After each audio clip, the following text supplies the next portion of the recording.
자, 어부사시사를 볼게요. 어부사시사 일단 기본적인 거 갈래부터 봅시다. 갈래는 연시조고요. 연시조의 특징 기억나세요? 사음보고요. 양반문학. 양반문학이기 때문에 뭐가 많다 그랬어요? 자연 친화와 유교적 가치관을 많이 드러내는데 얘는 유교적 가치관보다는 자연 친화가 주로 드러나는 작품입니다. 그 다음에 종장처든보 세 글자도 있었죠. 이제 이게 깨져요. 좀 이따 보시면 아시겠지만 기본적인 특징은 이렇습니다. 그 다음에 어부라는 게 뭔지. 어부는 낚시질하며 자연 친화하는 사대부를 뜻해요. 여러분이 알고 있는 그 어부가 아니에요. 낚시질하며 자연 친화하는 사대부다. 이거 꼭 기억해 두세요. 왜냐면 제가 왜 여기 굳이 낚시질 뭐 이런 걸 넣어놨냐? 맨날 나와요. 네, 맨날 나옵니다. 그래서 어부들이 맨날 낚시질을 해. 뭐 그러니까 이제 어부겠죠. 그래서 맨날 낚시질을 하고 그것이 곧 자연 친화예요. 네, 그러니까 이걸 통째로 그냥 알아두세요. 사대부라는 것도 중요하고요. 낚시질하며 자연 친화하는 사대부를 어부라고 합니다. 그다음 사시는 사계절이고요. 네, 사계절. 절 아니고요. 봄, 여름, 가을, 겨울 여기 이제 드러납니다. 그래서 어부의 사계절 노래 이렇게 보시면 됩니다. 어부사시사에서 가장 중요한 특징을 먼저 설명을 하고 들어갈게요. 가장 중요한 특징 여기다 쓸까? 여기다 쓰자. 바로 후렴구가 있다는 겁니다. 후렴구가 있다. 연시조에는 그러니까 뭐 시조고 연시조고 후렴구가 있는 거 얘밖에 없어요. 네. 후렴구가 없습니다. 뭐 기본적으로 들어가지 않는데 얘만 후렴구를 넣었어요. 그 아주 중요한 특징입니다. 그래도 후렴구가 두 종류가 있어요. 초장과 중장 사이에 후렴구가 있습니다. 자, 여기 보시면 뱉더라 뱉더라 보이세요? 뱉더라 뱉더라 이어라 이어라 요런 게 지금 초장과 중장 사이의 후렴구인데 자 보면 여기 지금 보시면 추사 1이에요. 그죠? 추사 1은 뱉더라 뱉더라죠. 그리고 춘사 1도 뱉더라 뱉더라예요. 이해돼요? 춘사 1, 하사 하자 여름 하자예요. 여름 하사 1, 추사 1, 동사 1 각각의 1들은 다 뱉더라 뱉더라예요. 이해되시니? 네. 그러니까 이게 그리고 2도 전부 같아요. 2끼리 3끼리 같아요. 4끼리, 5끼리, 6끼리 이게 10까지 있거든요. 1부터 10까지. 그래서 춘사 1부터 춘사 10까지 하사 1부터 하사 10까지 써드릴게요. 춘사 1에서 10 하사 1에서 10 그 다음에 추사, 가을이죠. 가을 1에서 10 동사 1에서 10까지 있어요. 총 40수로 된 연시조입니다. 40수, 이렇게 총 40수고요. 각각의 1들, 2들, 3들, 4들이 다 후렴구가 같다는 거예요. 근데 그 내용이 뭐냐면 이 내용이 처음에 배를 띄우고요. 그 다음에 뭐 닻을 들고요. 여러분 닻이라는 게 배를 고정시킬 때 닻을 내리면 이게 무거운 추 같은 거라서 닻을 내리면 배가 안 움직여요. 그러니까 닻을 들어요. 배를 띄우고 닻을 들고 돛을 달고 출발하는 거야. 출항하는 겁니다. 출항. 이해돼요? 그렇게 나가서 놀다가 돌아와서 배를 묶고 닻을 내리고 여기까지가 1부터 10이에요. 이게 봄에서 한 번 나갔다가 들어오고 여름에 한 번 나갔다가 들어오고 이해돼요? 그래서 1부터 10까지는 배를 띄워서 놀다가 돌아올 때까지의 반복이라고 보시면 됩니다. 그래서 초장과 중장에 있는 후렴구는 배를 띄워서 놀다가 다시 들어와 배를 묶는 것까지 묶는 과정을 후렴구로 제시해 둔 거예요. 아시겠죠? 그 다음 중장과 종장 사이에 후렴구가 있는데요.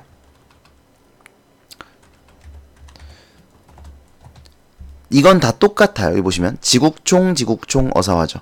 지국총 지국총 어사 이거 전부 똑같습니다. 네. 이 지국총 지국총 어사화는 뭐냐면 찌그덩 찌그덩 의샤 의 의성어예요. 아시겠니? 찌그덩 찌그덩 으쌰. 이게 이제 그 배를 나무 배를 노를 저으면요 소리가 나요. 뭐 이런 소리들 나거든요. 열심히 저으면 이제 찌읒 뭐 이런 소리 나거든요. 그런 이제 것을 한자로 의성어로 표현하는 거야. 의샤는 뭐 이제 그 노를 저을 때 내는 소리겠죠. 그래서 찌그덩 의샤 이것을 의성어로 표현한 게 지국총 어사어입니다. 아시겠죠? 자, 그래서 초장과 중장 사이에 있는 후렴구는 의미가 있어요. 하지만 중장과 종장 사이에 있는 후렴구는 의미가 없는 의성어다라는 것까지 알아두셔야 됩니다. 이 후렴구는 아까도 말씀드렸지만 다른 시조에는 전혀 없는 것이기 때문에 아주 중요한 어부사시사의 특징입니다. 자, 이제 내용을 볼게요. 춘사 1부터 앞개에 앞바다에 안개가 거치고 뒷산에 해가 비친다. 뭐 그렇대요. 네. 배 띄워라 밤물은 거의 지고 난물이 밀려온다. 그러니까 밤물은 지나가고 밤의 물 밤물은 지나가고 난물이 가고 난물이 밀려온다. 뭐 이런 뜻입니다. 지국총 어사와 강촌. 자, 그래서 강촌은 이제 자연입니다. 강에 있는 마을이라는 뜻인데요. 예, 자연이죠. 강촌의 온갖 고지는 꽃이에요. 온갖 꽃이 먼 빛이 더욱 좋다. 멀리 있는 빛이 좋대요. 그러니까 지금 봄의 정경이 아름답다 이런 뜻입니다. 예, 봄의 경치가 아름답다. 별거 없어요. 해석만 하실 줄 알면 됩니다. 끝. 넘어가요. 우는 것이 뻐꾸기인가 푸른 것이 버들숲인가. 여기서 중요한 게 이 뻐꾸기와 버들숲은 중요해요. 왜 중요하냐? 그러니까 뻐꾸기가 울고 버들숲이 푸르다 이런 뜻인데 옛날 사람들 꼭 이렇게 표현을 합니다. 뻐꾸기가 울고 버들숲이 푸르다. 우리는 이제 이렇게 표현하지만 옛날에는 우는 것이 뻐꾸기요 푸른 것이 버들숲인가 이렇게 표현을 했어요. 자, 이때 뻐꾸기와 버들숲은 왜 중요하냐? 왜 자꾸 쩔이야. 계절적 배경을 드러내는 소재. 둘 다. 네. 계절적 배경을 드러내는 소재 바로 봄입니다. 봄이죠. 그래서 뻐꾸기와 버들숲은 계절적 배경을 드러내는 소재다. 봄을 드러낸다라는 걸 기억하시고요. 이어라는 노져라 뭐 이런 뜻인데 중요하진 않아요. 뜻은 중요하지 않습니다. 노져라. 어촌 두어집이 넷 속에 여기서 넷은 이 내가 안개고요. 네? 내가 안개고 제가 지금 내를 쓸 수는 없는데 이게 이렇게 써드릴게요. 내가 안개고 시옷은 관형격이에요. 그래서 의라는 뜻입니다. 그래서 안개의 속에 이렇게 해석을 하는 거죠. 안개의 속에 나락들락 나왔다가 들어갔다가 한다. 그러니까 보였다 안 보였다 한다는 거예요. 나락들락 나왔다 들어갔다 보였다 안 보였다 한다. 지국총 어사와 말가한 깊은 소희. 자, 이 소는 연못에 소가 연못이고 희가 애예요. 그래서 맑고 말가하는 맑고 깊은은 아시겠죠? 맑고 깊은 연못에 온갖 고기가 뛰논다. 되셨죠? 그래서 이것도 봄이에요. 예, 봄의 경치가 아름답다. 봄의 경치를 이야기하는 겁니다. 뻐꾸기 울고, 예, 버들숲이 푸르고, 안개 속에 그 어촌의 집들이 보였다 안 보였다 하는데 맑고 깊은 연못에 고기가 많구나. 됐죠? 자연 친화예요. 그 다음 하사 2로 갑니다. 연잎에 밥 사두고 반찬은 장만하지 마라. 자, 여기서 중요한 게 이 구절은 지금 소박한 음식이에요. 소박한 음식. 그러니까 뭐 많이 이렇게 찬을 많이 장만할 필요가 없어 라는 거죠. 그러니까 소박한 음식인데 여러분 소박한 음식을 나타내는 사자성어 뭐 있어요? 아이고 죄송합니다. 소박한 음식 박주산채 단사표음, 단표누항이죠. 그죠? 이 세 개 세트예요. 그죠? 그리고 이걸 통해서 드러내고자 하는 건 항상 안분지족, 안빈낙도라는 거. 만족하는 삶. 아시겠니? 네, 이거 꼭 기억하세요. 소박한 음식, 박주단체, 단사표음, 단표누항. 사자성 알아두시고 이걸 통해서 드러내고자 하는 것은 안분지족, 안빈낙도다. 결국 이 부분을 통해서 드러내고자 하는 게 이거란 얘기예요. 됐습니까? 그 다음에 요거는 잘 안 나오긴 하는데 이 연잎이 그러니까 연꽃 아시죠? 그 연 식물. 그 연잎에 밥을 싸두는 건데 이 연잎이 계절적 배경을 드러내는 거라고 가르치는 경우가 종종 있어요. 그러니까 이거는 학교 필기를 확인하세요. 연잎을 계절적 배경으로 배우셨다면 이건 여름입니다. 아시겠죠? 일반적으로는 잘 안 가르치는데 그런 경우들이 있어가지고 다 들어라. 아까 얘기했죠? 닷을 들면 이제 출발하겠다는 거예요. 청양립은 써있노라 녹사의가 좋으냐. 자, 이 청양립과 녹사의는 뭐냐면 이건 모자고요. 그 삿갓 있죠? 삿갓. 그러니까 비 올 때 쓰는 삿갓과 옷이에요. 녹사의가 옷입니다. 그래서 이건 계절적 배경을 드러내요. 여름입니다.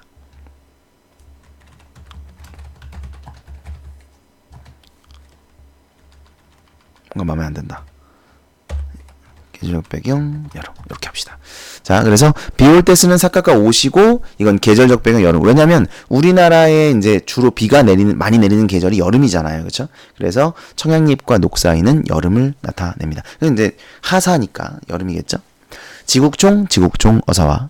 자, 그다음 또 이제 중요한 구절이 하나 있는데 무심한 백구는, 자, 무심하다는 것이 이거 수업 많이 들으신 분들은 아시겠지만 욕심이 없다예요. 그죠? 욕심이 없는 백구는 개 아닙니다. 새고요. 이 백구가 나오면 여러분 기억을 좀 해주실 게 흰새인데 이 흰새는 보통 물화일체를 드러낼 때 많이 나와요. 그럼 물화일체가 뭐냐면 대상과 나가 하나다. 그러니까 이걸 구별을 못하겠다. 쟤가 난지 내가 쟤인지 모르겠어. 쟤가 나와 하나야. 뭐 이런 맥락이 있으면 이걸 물화일체라고 하고요. 이거는 자연 친화의 극도의 자연 친화. 그러니까 자연 친화가 극에 달하면, 그러니까 자연 친화라는 게 뭡니까? 자연과 친해지는 거잖아요. 그죠? 자연과 친해지는 건데 자연과 친해지는 게 극에 달하면 결국은 쟤와 나가 하나가 되는 지경에 이르는다는 거야. 그게 물화일체예요. 아시겠니? 예. 요거 좀 기억을 하세요. 이거 잘 나오거든요. 여기 이 구절. 무심한 백구난 내존난가 제존난가. 이게 무슨 말이냐면 내존난가. 내가 쫓아가는 것이냐? 지가, 여기서 쟤는 백구예요. 쟤가 쫓아오는 것이냐. 그러니까 내가 쟤를 쫓아가는 건지 쟤가 나를 쫓아오는 건지 모르겠다는 거야. 왜? 하나니까. 이해됩니까? 그렇게 쟤와 나가 이렇게 어우러져서 하나처럼 보인다. 이런 뜻이에요. 그러니까 물화일체인 거야. 아시겠니? 근데 보통 고전시가에서 이 흰새, 백구가 나오면 물화일체인 경우가 많단 말이에요. 항상 얘기하지만 문학은 패턴이에요. 네? 특히 고전시가는 패턴입니다. 패턴을 많이 알아두실수록 유리해요. 그러니까 이런 거 알아두시라는 거예요. 백구가 많이 나온다. 백구가 나오면 물화일체인 경우가 많으니 의심해보자. 아시겠죠? 넘어갑니다. 자, 그 다음에 추사일이요. 물외에 좋은 일이 어부생에 아니러냐. 여기서 물외는 자연을 뜻해요. 자연. 그러니까 사실 물외가 자연이니까 물은 뭘까요? 인간 세상입니다. 예? 그러니까 물은 인간 세상인데 물외, 이 바깥 외자죠. 그래서 물외니까 자연이 되는 거예요. 인간 세상 바깥, 자연 이렇게 보시면 돼요. 자연 속에 좋은 일이 어부생에 아니러냐. 이 어부생애가 아까 얘기했던 낚시질하며 자연 친화하는 사대부를 뜻합니다. 어부생애 아니러냐. 배 띄워라 배 띄워라. 어옹을 웃지 마라. 어옹은 이제 어부고요. 어부를 웃지 마라. 비웃지 마라예요. 어부를 비웃지 마라. 그림마다 그렸더라. 이거는 이제 별 의미 없어요. 그러니까 그 당시에 그림, 그 산수화 같은 거를 그리면 거기에 꼭 어부들을 같이 그려놓거든요. 그 얘기예요. 그러니까 이렇게 많은데, 이렇게 어부들이 많고 그림에도 나온다. 그러니까 비웃지 마, 임마. 뭐 이런 의미로 보시면 돼요. 지국총, 지국총, 어서. 자, 중요한 게 하나 나왔어요. 사시흥이 한 가지나, 자, 이건 사계절의 흥이란 뜻인데 중요한 건 뜻이 아니라 종장처듬보 세 글자가 깨졌다는 거예요. 그죠? 사시흥이 네 글자죠, 지금. 그죠? 원래 종장처듬보는 항상 세 글자였는데 여기선 지금 네 글자가 쓰였어요. 그래서 종장처듬보 세 글자의 형식이 파괴되었다. 이렇게 요거 알아두시고요.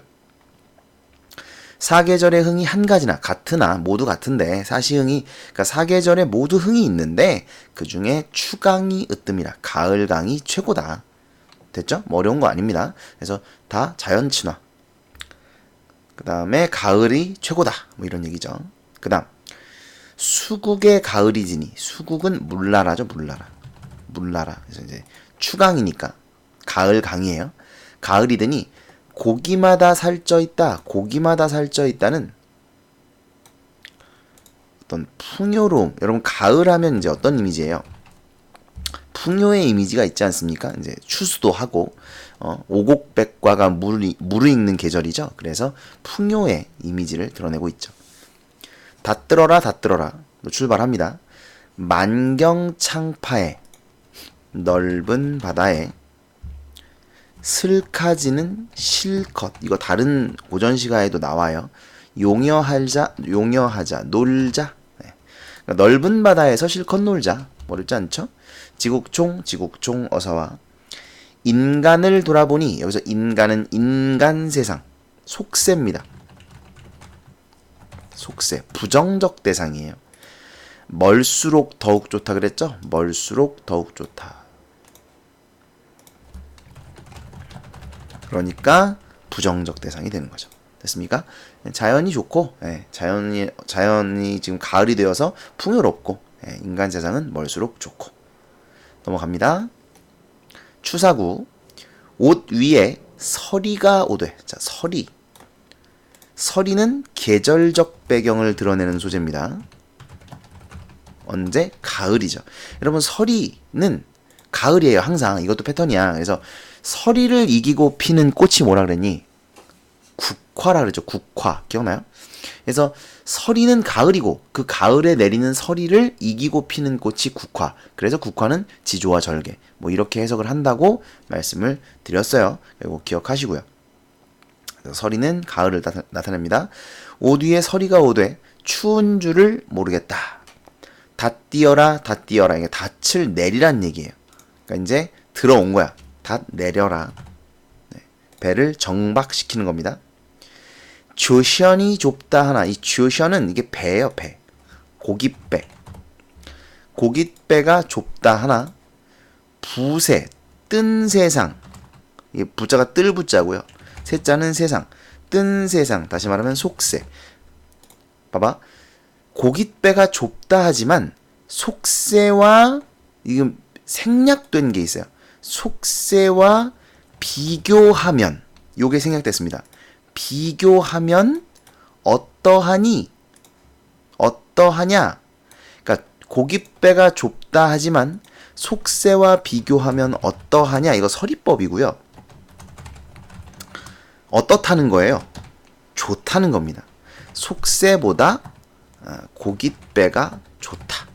그러니까 좁지만 저 뜬구름 같은 세상보다야 이 좁은 고깃배가 더 좋아 라고 말하는 거죠. 이해되시죠? 지국총 어사와 내일도 이리하고 모레도 이리하자. 네. 계속 이렇게 자연친화하며 살자. 뭐 이런 뜻입니다. 됐죠? 자연친화 좋다는 얘기예요. 그 다음 넘어갑니다. 자, 동사사로 왔어요. 동사사. 간밤에 눈 갠 후에 계절적 배경을 드러냅니다. 겨울이겠죠, 당연히. 간밤에 눈 갠 후에 경물이 달라졌구나. 경물은 경치예요. 경치가 달라졌어요. 왜? 눈이 왔으니까. 여러분 눈이 내리면 온 세상이 하얗게 변해요. 그죠? 그걸 얘기하는 겁니다. 간밤에 눈 갠 후에 경물이 달라졌구나. 이어라 이어라. 이어라는 노저어라 노저어라예요. 앞에는 만경유리.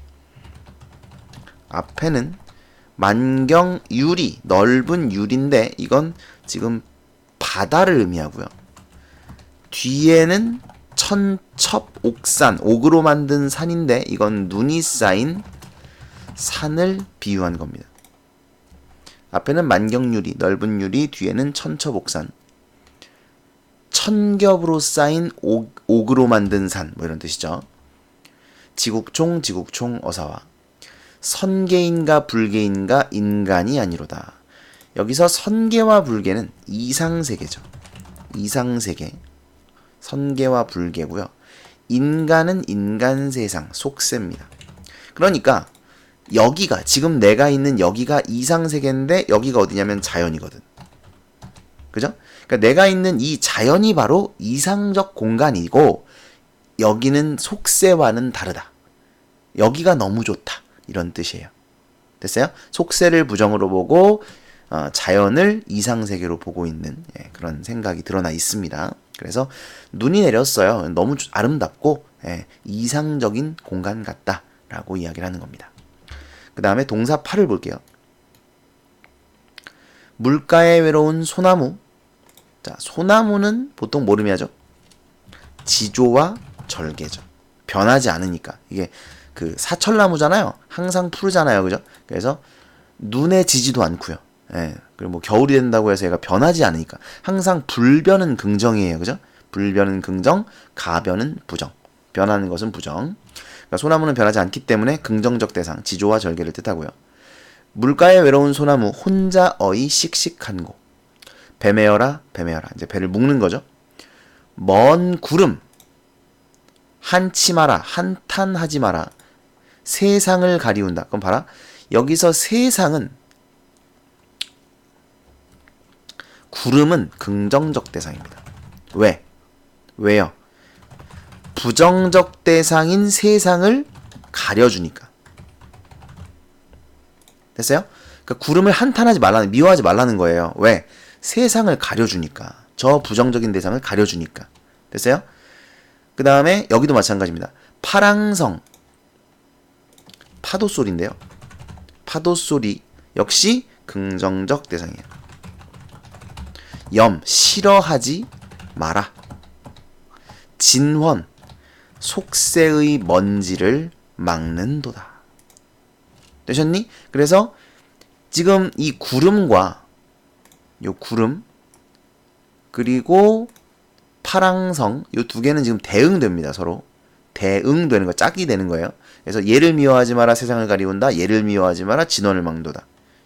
아시겠니? 그럼 지금 요게 뭐가 쓰인 거죠?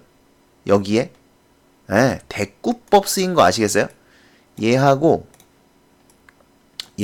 요 두 줄에 대꾸가 쓰였습니다. 대꾸. 그래서 구름을 한치 마라 세상을 가리운다. 파도 소리를 싫어하지 마라 속세의 먼지를 막는도다.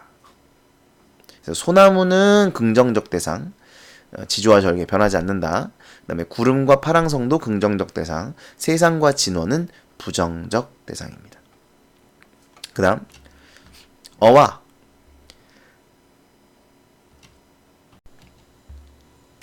어와 저물어 간다. 연식이 마땅토다. 어와는 뭐 감탄사고요. 저물어 간다는 건 해가 저물어 간다는 거죠. 해가 저물어 간다. 연식은 휴식, 휴식을 취함이 마땅하다. 가서 쉬어야 되겠다는 얘기예요. 가서 쉬어야 되겠다. 배 붙여라 배 붙여라. 이제 배를 묶어가지고 붙이는 거예요. 완전히 이제 정박을 시키는 거죠. 가는 눈 뿌린 길에. 여기서 가는 눈, 가늘다고요. 가늘다. 가는인데 가늘다 어떻게 표현하지? 가늘다. 가는 눈 뿌린 길에. 그러니까 눈이 내리는 거죠. 가는 눈이 내린 길에 붉은 꽃 흩어진 곳. 됐어요? 그러니까 이제 눈이 가늘게 내렸는데 거기에 붉은 꽃이 흩어져 있는 거예요. 그곳을 흥치며 걸어가서 흥있게 뭐 흥겹게 걸어가서 이렇게 해석하시면 돼요. 흥겹게 걸어가서 설월 눈 내린 달이죠. 눈 내린 밤의 달 서쪽 봉우리에 넘도록 소나무가 있는 창문입니다. 창문을 기대어 있자. 그러니까 뭐 하자는 거요? 쉬자고요. 그러니까 어와 저물어 간다. 휴식을 취함이 마땅하다. 가는 눈 뿌린 길에 붉은 꽃이 흩어진 곳에 흥겹게 걸어가서 눈 내린 달이 서쪽 봉우리에 넘어가도록 소나무가 있는 창문에 비껴 있자. 기대어 있자. 이렇게 쉬자. 이런 뜻입니다. 되셨나요? 그리고 여기서 이제 이 설월이 서봉에 넘도록은 시간이 지나도록이에요. 오래도록. 오랜 시간이 지나도록 이렇게 해석하시면 돼요. 그러니까 달이 저 서쪽 봉우리 넘어갈 때까지. 여러분 서쪽 봉우리로 넘어간다는 건 달이 진다는 얘기죠. 그죠? 동쪽에서 떠서 서쪽으로 지지 않습니까? 달이. 그죠? 그러니까 서쪽 봉우리에 넘어가도록이면 오랜 시간 동안 뭐 새벽이 다 지나도록 이런 뜻이에요. 그래서 오래도록 쉬자. 이렇게 해석하시면 되겠습니다. 자, 이제 정리를 좀 해볼게요. 시험 포인트라고 하는 거 정리를 좀 해보겠습니다. 시험 포인트 첫 번째, 일단 연시조인데 연시조의 특징 중에서 뭐 다 아셔야 되지만 특히 종장 처음보 세 글자가 깨졌다. 요거 꼭 기억하시고요. 어디서 깨졌는지. 두 번째, 자연 친화. 그 다음에 안빈낙도가 드러나는데 이 안빈낙도가 드러나는 게 이제 박주산체 왜 0이 됐죠? 박주산체 단사표음 단표노항 뭐 요거 기억나시죠? 그 다음에 세 번째가 후렴구의 특징. 후렴구 그래서 초장과 중장 사이에 후렴구, 그 다음에 중장과 종장 사이의 후렴구에 각각의 특징이 있었죠. 그걸 기억해 두셔야 되고요. 그 다음에 이제 네 번째는 시어의 의미들이 중요한데 그 중에서도 대조적인 의미를 갖는 것들이 있어요. 예를 들면 속세와 자연, 속세를 의미하는 시어들과 자연을 의미하는 시어들이 있죠. 예를 들면 자연은 뭐 물외, 선계, 불계 이런 게 있었고요. 그죠? 그 다음에 속세를 의미하는 것들은 인간, 부세, 뭐 진헌 이런 것들이 있어요. 그죠? 그러니까 이런 속세의 의미와 자연의 의미가 대조되고 있다는 거, 이 시어들의 의미를 알아두셔야 되겠습니다. 그 다음에 이제 무라일체 그 백구, 그죠? 백구. 그 다음에 여섯 번째는 이제 계절적 배경을 드러내는 소재들이 있었죠. 뭐 있었죠? 봄을 드러내는 소재, 뻐꾸기, 뭐 버들숲 이런 게 있었어요. 그죠? 그 다음에 여름을 드러내는 소재는 청양립, 녹사의 이런 게 있었고요. 그 다음에 가을을 드러내는 소재 서리, 뭐 직접적으로 이제 가을이라고 드러나는 경우도 있습니다만, 그 다음에 겨울을 드러내는 소재는 뭐 눈, 요 정도가 있겠죠. 네, 이렇게 정리하시면 돼요. 그래서 해석은 기본적으로 할 줄 아셔야 됩니다. 네, 그리고 여기 있는 이제 포인트들을 좀 알아두시면 될 것 같습니다.